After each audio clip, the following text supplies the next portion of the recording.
Hello designers, Lucid Shokot here from Graphic Radial. So let's go. তো designers আজকে যে আমরা ভিডিওটি দেখব সেটা হচ্ছে একটা গাইড সিরিজ যেখানে আমি আপনাদের দেখাবো যে কিভাবে আপনারা একটা প্রবলেম যেটা বাংলা লিখতে গেলে আমাদের অ্যাডোবি যে কোনো সফটওয়্যারে আমাদের এটা প্রবলেম হয় যে ভেঙে ভেঙে যায় যখন আমরা অভ্র দিয়ে লিখি। বিজয় দিয়ে লিখলে হয়তো প্রবলেম হবে না, কিন্তু যখন আমরা অভ্র দিয়ে ইউনিকোড ফরম্যাটে লিখতে যাই তখন একটা দেখা যায় যে আমাদের অক্ষরগুলো ভেঙে ভেঙে যায়। তো আমাদের এটার জন্য একটা ওয়ে আছে যেটা হচ্ছে আমরা ইউজ করি অভ্রতে। যখন আমরা ইউজ ANSI মোডটা ইউজ করে আমরা এটার একটা মানে টেম্পোরারি আমরা একটা সলিউশন করি, কিন্তু সবসময় এটা হয় না। তো আমরা আজকে দেখবো যে কিভাবে একদম পার্মানেন্ট একটা সলিউশন। তো চলো শুরু করা যাক।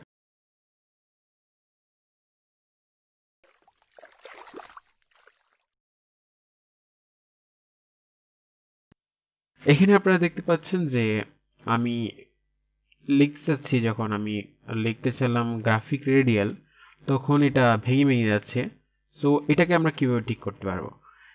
এটা আমি অ্যাডোবি ইলাস্ট্রেটর 2020 ইউজ করতেছি। সো এখান থেকে সিসি 2020, তো সিসি 2015 টু 2021 অ্যাডোবি ইলাস্ট্রেটরে আপনারা একই সেটিং থাকবে, মানে এডিট থেকে প্রেফারেন্সে যাবেন, তারপর টাইপ।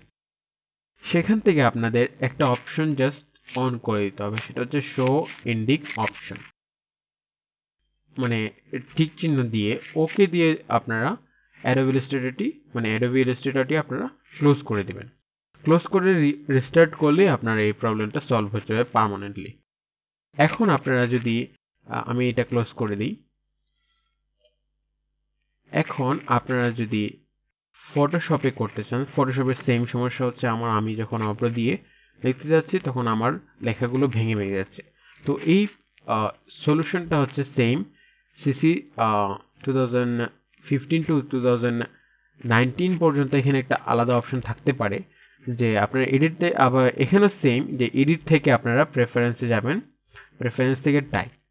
এখন এটা আমি সিসি 2020 ইউজ করতেছি। সো এখানে চুজ টেক্সট ইঞ্জিন অপশনে আপনারা এখানে অলরেডি লেআউট দেখতে পাচ্ছেন, এটাতে ক্লিক করে ওকে দিয়ে সেম ফটোশপটাও রিস্টার্ট করবেন।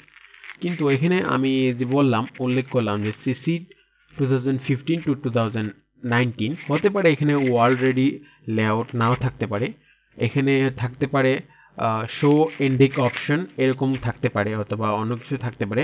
সেটা আপনারা সেকেন্ড অপশনটা ক্লিক করে ওকে করে রিস্টার্ট করলেই আপনাদের প্রবলেম পার্মানেন্টলি সলভ হয়ে যাবে। তো আমি এখানে ক্রস করে আমি আপনাদের দেখিয়ে দিচ্ছি যে প্রবলেমটা আমার সলভ হয়ে গেছে। আমি এটা ক্লোজ করে নিচ্ছি ফটোশপ, ফটোশপ এবং আমি আমার ইলাস্ট্রেটর অন করছি দুইটাই।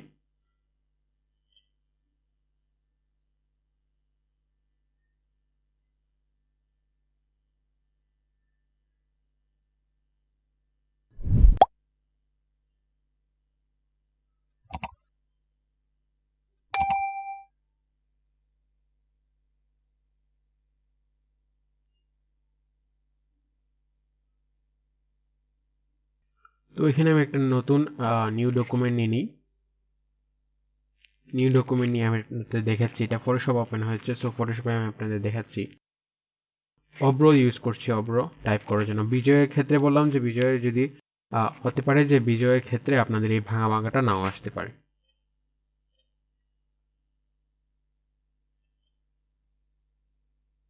তো এখানে আমি আবার গ্রাফিক রেডিয়াল লেখার চেষ্টা করছি।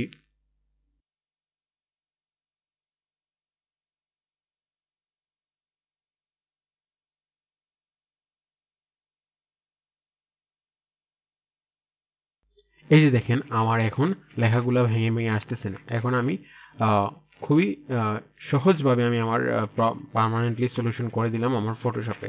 এখন আমি আপনাদের ইলাস্ট্রেটরে নিয়ে দেখাই। এখান থেকে আমি ফাইল একটা নিউ নিই।